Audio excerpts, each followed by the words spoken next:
We're going to take a look at some of the enhancements to MicroStation Connect Update 17.2, which was released in January of 2023.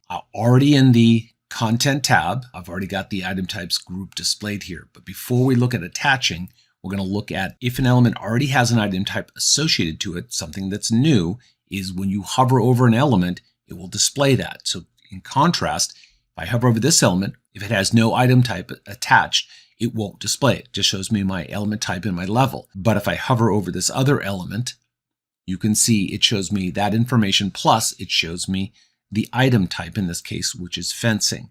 If I have an element that has multiple item types, like this tree, if I hover over that, you're going to see that it shows me two different item types that are attached, fencing and tree planting.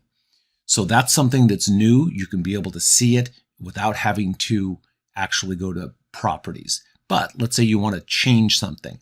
So if I move my cursor over this element, press and hold the right button, the context menu appears, and you can see I get an option to edit item. If I click on that, you're going to see the edit item dialog appear, and this is where I can make changes to the values of that attached item type.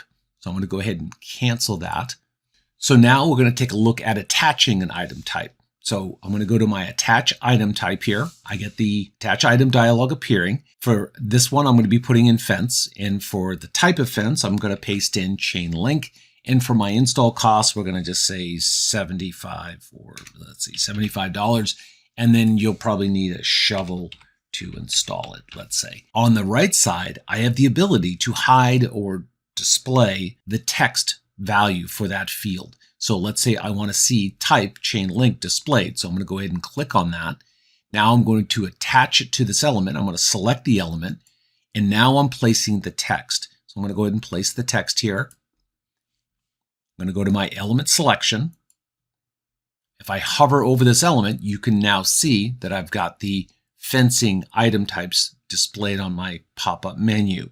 Now, if I want to move the element, let's say I want to move the fence, this is associated. So if I move the fence, the item type goes with it. And if I move the item type, you can see it's independent of the shape.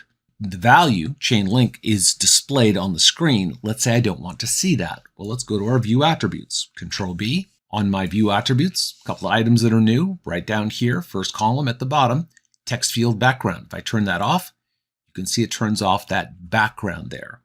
And that background won't print either way, but this is going to be something that you may want to do just for clarity, or leave it on.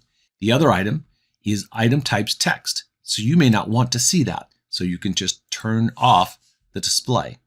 So that's kind of a cool thing to be able to do, because you can have the item type values there, make it easy for people. They can just turn them on or turn them off as a view attribute. So hopefully that's going to give you some inspiration to using item types in MicroStation. Obviously, there's a lot more that I skipped over to get to this point, but if you've been using item types, I think you'll find this very helpful.